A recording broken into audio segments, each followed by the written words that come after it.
गुरु प्यारी साध संगत जी, आज फिर से एक सुंदर सी साखी आप सभी को सुनाने जा रही हूँ। गुरु प्यारी साध संगत जी, हम सब लोग जानते हैं कि ये जो समय चल रहा है वो कलयुग का समय चल रहा है। अपने बड़े बूढ़ों से, अपने आसपास आपने सबके मुंह से सुना होगा कि ये कलयुग है।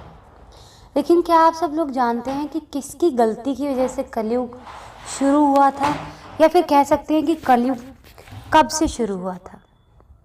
तो आइए गुरु प्यारी साध संगत जी, सुनते हैं आज की ये सच्ची साखी जो हमें बताएगी कि कलयुग किसकी गलती की वजह से शुरू हुआ। राजा परीक्षित ने कली पुरुष को रहने के लिए कौन से स्थान, यानी कि जो कलयुग था उसको रहने के लिए कौन सी जगह दी थी राजा परीक्षित ने? किसी भी सामान के बरतने से पहले किन बातों पे सोचना चाहिए, आज की साखी हमें यही सिखाएगी। क्योंकि ये वजह इतनी बड़ी थी राजा परीक्षित के जीवन में, जिसकी वजह से कलयुग की शुरुआत हुई। अभिमन्यु के बेटे राजा परीक्षित। अभिमन्यु का तो आप सबने नाम सुना होगा, जिसे चक्रव्यूह में मार दिया गया था। हाँ, उन्हीं अभिमन्यु की बात कर रही हूँ, जिन्हें महाभारत के समय चक्रव्यूह में धोखे से मार दिया था। अभिमन्यु के बेटे राजा परीक्षित के समय की बात है ये। राजा परीक्षित का जो जीवन था बहुत पवित्र था। वो कुरु जांगल देश के राजा थे। राजा परीक्षित को मालूम हुआ कि उनके राज्य में कलयुग का प्रवेश हो गया है, तो वो सेना लेकर दिग्विजय के लिए निकल पड़े। जो कलयुग था, कलयुग की बहुत इच्छा थी कि वो राजा परीक्षित के शरीर में प्रवेश कर जाए, क्योंकि जब राजा बिगड़ेगा तभी तो प्रजा बिगड़ेगी। गुजरात में सरस्वती नदी के तट पर कली पुरुष यानी कि कलयुग ने राजा परीक्षित का कपट से उन्हें छूने का मन बनाया।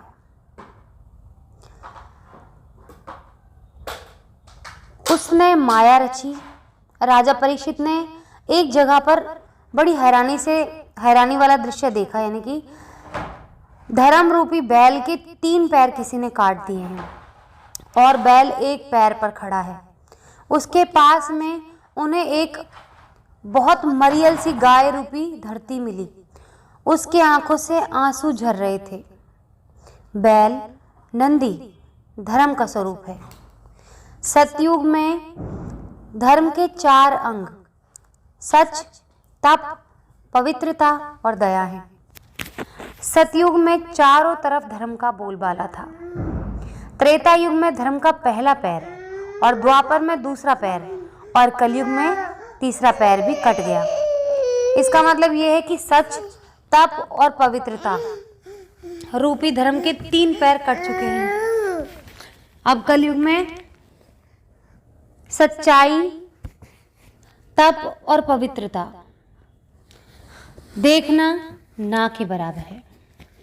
अब केवल दान, दया रूपी एक पैर पर ही धर्म टिका हुआ है। उसी के बल पर कलयुग में मनुष्य जी पा रहे हैं। यानी कि हम सब जो कलयुग में जी रहे हैं वो दान और दया पर ही जी रहे हैं।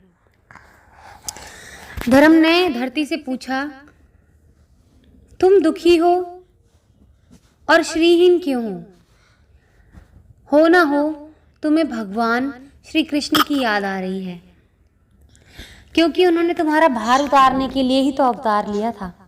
अब उनके जाने के बाद तुम दुखी हो रही हो। धरती बोली, भगवान श्री कृष्ण ने इस समय इस लोक से अपनी लीला का तो खात्मा कर लिया है। उनकी छत्र छाया में, उनके चरणों से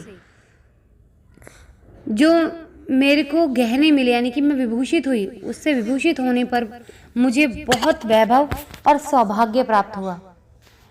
अब वो मुझे अभाग्नि को छोड़कर चले गए हैं और ये संसार पाप में कलयुग की बुरी दृष्टि का शिकार हो गया है। यही देखकर मुझे बहुत दुख हो रहा है। धर्म और धरती की बात सुनकर राजा परीक्षित को बड़ा हैरानी हुई। उन्होंने धर्म रूपी बैल से पूछा, तुम्हारे 3 पैर किसने काट डाले? मैं उनको सजा दूंगा। धर्म रूपी बैल ने कहा, काल, कर्म और स्वभाव मनुष्य के सुख दुख के कारण है।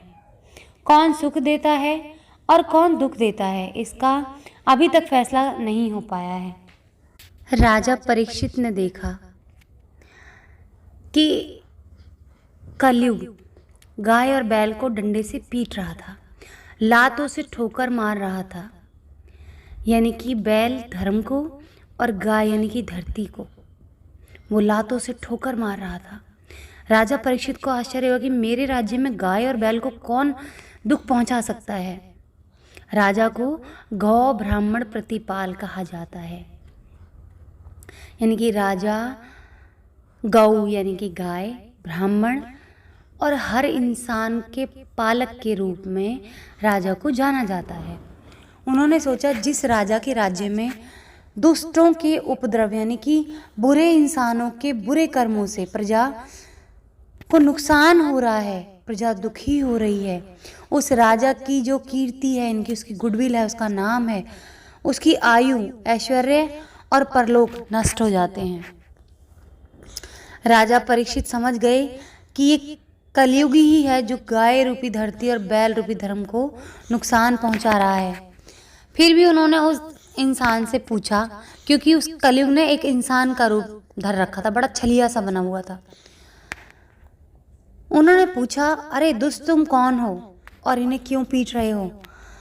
उस इंसान ने कहा, मैं कली हूँ यानी कि कलयुग, और मैं अपना काम कर रहा हूँ। राजा ने गुस्सा होकर कहा, मैं तुम्हें यहाँ रहने नहीं दूंगा। कलयुग ने कहा, पहले मेरे गुण और दोष तो सुन लो, तब ये फैसला लेना। मेरे युग में धन संपत्ति के लिए भाई भाई लड़ेंगे। स्त्री पुरुष यानी कि औरत और आदमी मर्यादा का उल्लंघन करेंगे, मर्यादा को तोड़ देंगे। हिंसा का प्राधान्य रहेगा, यानी कि हिंसा सबसे ऊपर मानी जाएगी। मानव अल्पायु यानी कि इंसान की उम्र कम होगी और बुद्धि भी अल्प होगी। लोग मांस मदिरा का सेवन करेंगे। कली की बात सुनकर राजा ने तिलमिलाते हुए तलवार निकाली और कहा, बस बस, हद हो गई। तुम्हारे प्रभाव से तो मानवता जैसे इस धरती से खत्म हो जाएगी, इसलिए मैं तुम्हें मार डालूंगा। कलयुग ताड़ गया कि ये तो अब मुझे मार डालेगा। उसने तुरंत कहा, राजा मेरे गुण तो आपने सुने ही नहीं, मुझ में एक भारी गुण भी है। सतयुग में बड़े बड़े जो लोग तपस्या करते थे बहुत युगों युगों तक व्रत उपवास करने से, त्रेता युग में बड़े बड़े यज्ञ करने से, और द्वापर युग में भगवान की पूजा करने से, सेवा करने से जितना पुण्य मिलता है, उतना पुण्य मेरे काल में प्रेम से भगवान का सुमिरन करने से मिलेगा। इसलिए कलयुग में भगवान का नाम लेने से जो भी इंसान उनका नाम लेगा वो तर जाएगा, और जो इंसान है उसका कल्याण होता रहेगा। श्लोक भी कहा गया है इसके बारे में, कृतयुग त्रेता द्वापर पूजा मख अरु जोग, जो गति होई सो कली हरि नाम ते पावही लोग। कली के अब क्या हुआ गुरु प्यारी साध संगत जी की, कली जिस फिराक में था कि वो चोरी से, धोखे से राजा परीक्षित को छू ले, जिससे कि उनकी मति भ्रष्ट हो जाए, और उसने वही किया। बड़े धोखे से वो राजा परीक्षित से पैरों में पड़ के कहने लगा कि मैं आपकी शरण में आया हूं, मुझे न मारिए। बस इतना सा बहाना था उसके पास, छू लिया राजा परीक्षित को और मैला कर दिया उनकी बुद्धि को। वीर पुरुष शरणागत को कभी नहीं मारते। ये हमारे सनातन धर्म में चली आ रही है कहानी कि कभी भी जो योद्धा होते हैं, जो सिंह होते हैं, जो क्षत्रिय होते हैं, वो कभी भी शरणागत को नहीं मारते। कोई भी आकर उनसे माफ़ी मांग ले, उनकी शरण में आ जाए, तो वो कभी भी उन पर हमला नहीं करते हैं। राजा परीक्षित का कली से जैसे ही टच हुआ, यानी कि स्पर्श हुआ, उनकी बुद्धि बिगड़ गई। गुरु प्यारी साध संगत जी बहुत पापी या बहुत कामी के छू लेने से उसके पाप के जो परमाणु होते हैं मनुष्य के यानी कि इंसान के शरीर में घुस जाते हैं, प्रवेश कर जाते हैं। स्पर्श से यानी कि छू लेने से अनेक दोष आते हैं। राजा परीक्षित की गलती जिससे कलयुग का प्रवेश हुआ यही थी। पापी को सजा मिलनी चाहिए, लेकिन कली का स्पर्श होने से राजा को कली पर दया आ गई। राजा परीक्षित ने कहा, जब तू हाथ जोड़कर शरण में आ ही गया है तो मैं तुझे मारूंगा नहीं, पर तू मेरे राज्य में रह नहीं सकेगा, क्योंकि इस देश में भगवान श्री कृष्ण के यज्ञों के जो यहाँ पर सबूत हैं, यानी कि यहाँ जो यज्ञ हुए हैं उन यज्ञों में भगवान श्री कृष्ण निवास करते हैं, रहते हैं। यहाँ धर्म और सत्य का निवास होता है, लेकिन तू अधर्म का सहायक है, यानी कि तू अधर्म को बढ़ावा देने वाला है। कली ने कहा, मैं कहाँ जाऊं? जहाँ जाता हूँ वहाँ आपका ही राज्य है, मैं आपकी शरण में आया हूँ, मुझे अपने राज्य में रहने दीजिए। राजा परीक्षित ने कली को रहने के लिए 4 स्थान दिए, 4 जगह दी। राजा परीक्षित ने कहा कि ये 4 स्थान अधर्म के निवास स्थान हैं। जिस घर में जुए का धन आता हो, जानबूझकर किसी जीव की हत्या की जाती हो, मांस, मदिरा, तंबाकू का सेवन जहाँ पर किया जाता हो, और जहाँ पर आदमी वैश्यागामी हो या स्त्री पर पुरुष के साथ जाने वाली हो, इन 4 जगहों पर तुम रह सकते हो। कली को इन 4 स्थानों में सब्र नहीं आया। उसने कहा, ये तो गंदी जगह है, मुझे तो किसी सुंदर जगह में निवास चाहिए। राजा परीक्षित ने कहा, आज से तेरा स्वर्ण यानी कि धन में निवास होगा, लेकिन अधर्म की लक्ष्मी में तेरा निवास होगा। जो चोरी से, चकोरी से, धोखे से कमाई गई लक्ष्मी होगी, उसके अंदर तेरा निवास होगा। ये सुनकर कली बहुत खुश हुआ। उसने सोचा, राजा के घर में अन्याय का धन तो आता रहेगा, इसलिए अदृश्य होकर यानी कि वो छुप कर परीक्षित की बुद्धि भ्रष्ट करने की ताड़ में लगा रहा। अधर्म से मिली स्वर्ण लक्ष्मी में कली का निवास था। एक दिन राजा परीक्षित ने सोचा, मेरे पूर्वजों ने मेरे लिए रखा क्या है, देखूं तो सही, मैंने तो कभी देखा ही नहीं। इसलिए वो अपने पूर्वजों की संपत्ति देखने गए। वहां उन्हें एक पेटी में सुंदर मुकुट मिला। राजा को वो मुकुट बहुत पसंद आया और उन्होंने तुरंत वो मुकुट धारण कर लिया। वो मुकुट जरासंध का था, जिसे भीमसेन ले आए थे। ये पाप का धन था। धर्मराज युधिष्ठिर ने कभी भी इसे नहीं पहना था, लेकिन कली के छूते ही परीक्षित की मति बिगड़ गई थी। कली पुरुष ने यानी कि कलयुग ने तुरंत राजा के शरीर में प्रवेश कर लिया। मुकुट पहनते ही राजा को शिकार खेलने की इच्छा होने लगी। जिस बालक को यानी कि जिस बच्चे को गर्भ में ही परमात्मा श्री कृष्ण के दर्शन हो गए थे, वो कितना पवित्र होगा। लेकिन कलयुग का प्रभाव ही ऐसा है कि अच्छे अच्छों को प्रभावित कर देता है। वैसे तो जिस क्षण श्री कृष्ण भगवान इस धरती को त्याग कर गोलोक धाम पधार गए थे, उसी क्षण से अधर्म रूपी कलयुग का धरती पर आरंभ हो गया था, यानी शुरुआत हो गई थी। राजा परीक्षित की कथा से ये शिक्षा मिलती है कि किसी भी सामान के उपयोग से पहले, उसको बरतने से पहले ये सोच लेना चाहिए कि वो शुद्ध है या अशुद्ध। हर चीज में 3 दोष आते हैं, काल दोष, कर्ता दोष और निमित्त दोष। अपवित्र समय पर कोई वस्तु नहीं आती है जो उसमें काल दोष लगता है। इसलिए शादियां जो होती हैं ना, हमारी बड़े सोच समझ के अच्छे मुहूर्त पर करवाई जाती हैं। इसीलिए क्योंकि अपवित्र समय पर अगर शादी हो जाती है तो वो शादी कभी भी फलती नहीं है। उस शादी में कलयुग का वास होता है। किसी पापी इंसान की वस्तु चीज ले लेने से कर्ता दोष होता है। जैसे पाप से धन कमाने वाले की चीज को ले लेने, यानी कि आपका कोई जान पहचान वाला है और वो पापी है और आपने उसके हाथ से पैसा ले लिया या कोई चीज ले ली, तो आपके घर में और आपके जीवन में कलयुग की शुरुआत हो चुकी है। और किसी चीज का गलत उपयोग निमित्त दोष कहलाता है। इनसे पाप के परमाणु इंसान के शरीर में घुस जाते हैं, प्रवेश कर जाते हैं और मनुष्य का मन बुद्धि बिगड़ने लगते हैं। वो दूसरों के प्रति, दूसरों के लिए छल कपट और प्रपंच करने लगता है, यानी कि बुरी योजना बनाने लग जाता है। गुरु प्यारी साध संगत जी, आप सब ने सुना होगा कि हमारे बड़े बुजुर्ग भी कहते थे कि हमें बुरी संगत में नहीं बैठना है, जैसी संगत वैसी रंगत।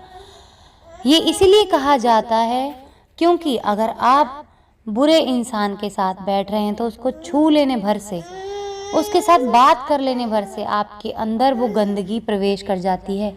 और लगातार जब आप उसके साथ बैठते हैं तो आपकी बुद्धि बिल्कुल वैसी ही हो जाती है। आप खुद सोच के देखिए कि जो राजा परीक्षित, जिन्होंने खुद भगवान को देख लिया था जब वो अपनी माँ के पेट में थे, उनको भी कलयुग ने छू लिया, तो उनके साथ देखो क्या हुआ। उनकी भी मति भ्रष्ट हो गई। उनकी वजह से ही कलयुग ने इस धरती पे अपना डेरा जमा लिया। तो ऐसा है कलयुग, ऐसी होती है बुराई। तो हमें ऐसी बुराई से दूर रहना है, हमें बुरे लोगों से दूर रहना है, परमात्मा का सुमिरन करना है। कलयुग की इस बात को जरूर ध्यान रखना है कि सुमिरन करने से सारे जो हमारे पूर्व जन्म के पाप कर्म हैं वो कट जाएंगे। इसका मतलब ये नहीं कि हम इस जन्म में पाप करें और सुमिरन करते रहें, नहीं। आप अगर पाप करते रहेंगे तो आप 84 लाख योनि में भटकते रहेंगे। इसलिए हमें कोई और पाप नहीं करना है, सुमिरन करते रहना है और अपने सारे पापों को काट के परमात्मा के पास जाना है। क्योंकि इसमें कलयुग में जब हम सुमिरन करते हैं तो हमें वो फल प्राप्त होता है, वो फल मिलता है जो पहले के ऋषि मुनि युगों युगों तक एक पैर पे खड़े होकर तपस्या करते थे। दीमक लग जाया करती थी, इतने वो मग्न हो जाते थे अपनी तपस्या में।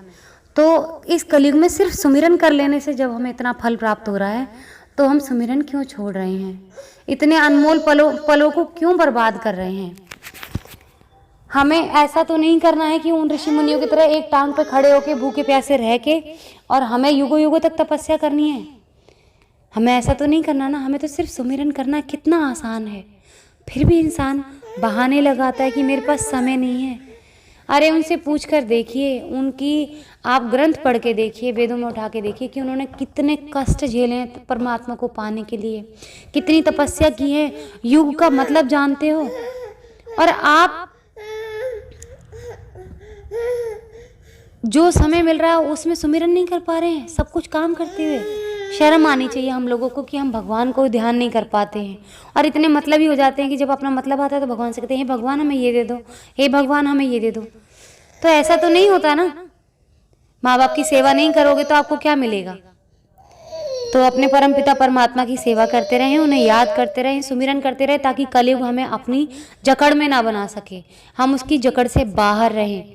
अगर हमने बुरे कर्म किए, सुमिरन नहीं किया, तो हम कलयुग की चपेट में आ जाएंगे और हम नरक की आग में यूं ही जलते रहेंगे। आज इसी के साथ इस सुंदर सी साखी को यहीं समाप्त करना चाहूँगी। मिलती हूँ आपसे अपने अगली वीडियो में नई साखी के साथ। तब तक के लिए खुश रहें, सुमिरन करते रहें, सच्ची सेवा करते रहें।